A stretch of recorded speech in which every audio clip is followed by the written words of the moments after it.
YouTube, my name is Scott, and welcome to a bonus episode of Opinions No One Cares About, the show that makes most people wonder whether I have too much time on my hands or not quite enough. Now, I'm calling this a bonus episode because this was supposed to be a week where I posted a compilation of tweet reads, but I had the opportunity to finally, and yes, I know how late it is, watch the critically acclaimed DC Warner Brothers movie, Joker. And I would just like to say, at the beginning, that I enjoyed this movie immensely. It's very well directed. I love the themes and the tone, love the performances. Joaquin Phoenix especially, playing a guy who you can tell is always like super crazy, like under the surface, but seems to be holding it together really well with medication and this, what's the word I would use for it? Nice reference, me! But that being said, I watched it, and once I was finished, I said to myself, I need to make a video about this, because I have some notes. Again, I'm not disparaging the movie. Really great movie. It's just, I have an issue with some of the plot points. For example, so Arthur Fleck bursts out laughing after this woman caught him making her son smile, which is, let's face it, a little weird because he's a complete stranger. He can't stop laughing. She has no idea why. So of course he has to explain, and he pulls out this card, which she reads and proves to her that he has a medical condition. Really? He has a medical condition? I don't feel like this was necessary at all. I also don't understand why I'm suddenly trying to get serious and my nose is itching. Sorry. Did anyone out there question why the Joker laughed the way he did? I mean, he looks like a clown and you can tell he's insane. He's not going to have any sort of normal laugh. Would you expect the Joker to be like, that wasn't normal. That also wasn't the way the Joker laughed. But, I mean, you see where I'm coming from, right? There was really no reason for them to give an explanation to his laugh. He's a crazy criminal who looks like a clown. Crazy laughing is what he's gonna do.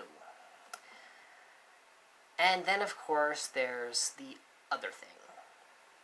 Arthur finds a note that his mother wrote to Thomas Wayne explaining that Arthur is in fact their love child.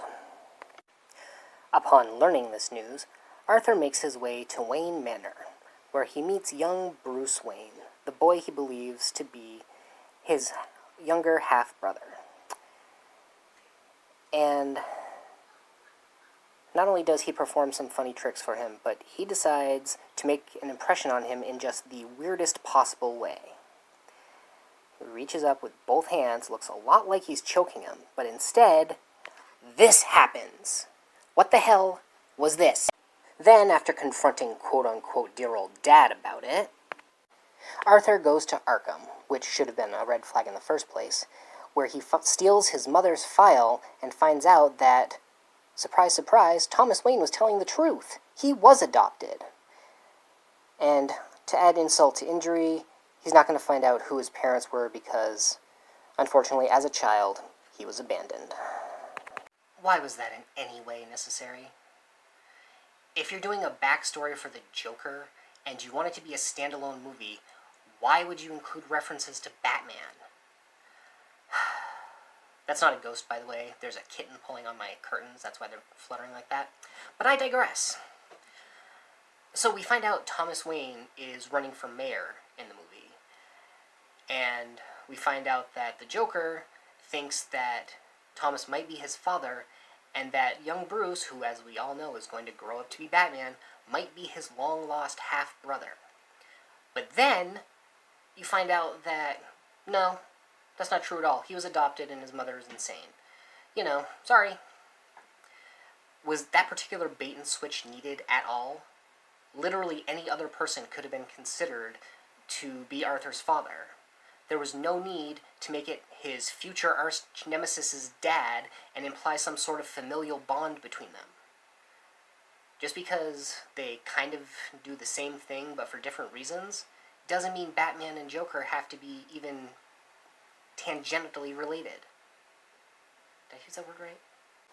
So Joker, which is what Arthur prefers to call himself now, pulls out a gun and straight up blows Murray Franklin's brains out. The cops show up and carry him off, of course, but as he's being driven down the street, he looks out the window and can't help but notice that there is a full-scale riot going on out there. I mean, you've got people cheering as he goes by, cars are on fire.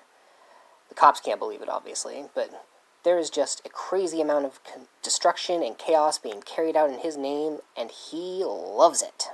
And just as the Wayne family are leaving the Monarch Theater for safety, someone, wearing a clown mask of course, and probably recognizing Thomas Wayne as the Joker's quote-unquote arch-nemesis, follows the Wayne family into a supposedly dark but actually looked very well-lit alley. Thomas turns, the gun is pulled, no, no, no, bang! And almost before anyone else can react, blam!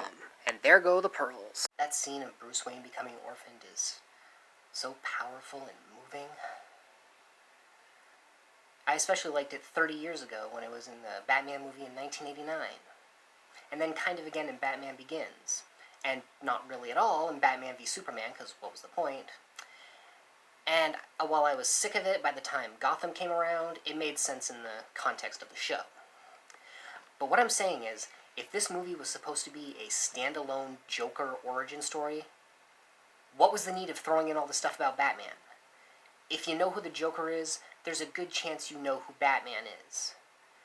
It's kind of like somebody at Warner Brothers saw what the movie was going to be and said, okay, we need to throw in a bunch of stuff about Batman to help rein in a few more of the lesser geeks.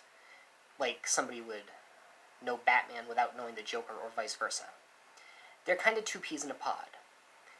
And if this movie was supposed to be specifically about the Joker, and it kind of seemed like it was because it was going into all of his backstory, there was no need for Batman. Like I was saying earlier, there was no need for Thomas Wayne, and there was no need for the rest of the Wayne family. We all knew what was going to happen. There was just no good reason to have them murdered in the middle of a riot. I mean, the idea that the Joker's actions led to Thomas and Martha Wayne's death, guess what? That was done before, like I mentioned, 30 years ago. It was redundant, and let's face it was pointless in this movie. All that being said, I finally realized that I'm enough of an adult to look past plot holes and still be able to like a movie. Which is kind of weird. I never thought I'd actually get to this age of maturity, but here I am. And as I've said, and I will continue to say, Joker is a good movie. If I were going to do a ranking of all the Jokers, it would probably go Ledger, Hamill, Phoenix, Nicholson, Romero, and yeah, Jared Leto, 30 Seconds of Joker, you still get the bottom spot.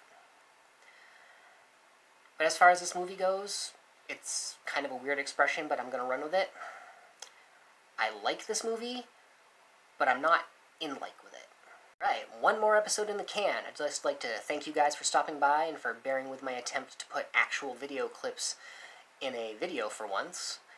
I am a little nervous about it because I deleted all my old footage just to be able to make this work, and I really hope the end result is something you guys like. If you do, like, comment, share, and subscribe, you know, all the usual YouTube stuff. And next week, well, unfortunately, I'll be back with another actual episode, so I should probably start doing my research now. Anyway, until next time, my name is Scott, and this has been Opinions No One Cares About. Everyone has opinions. This one was mine.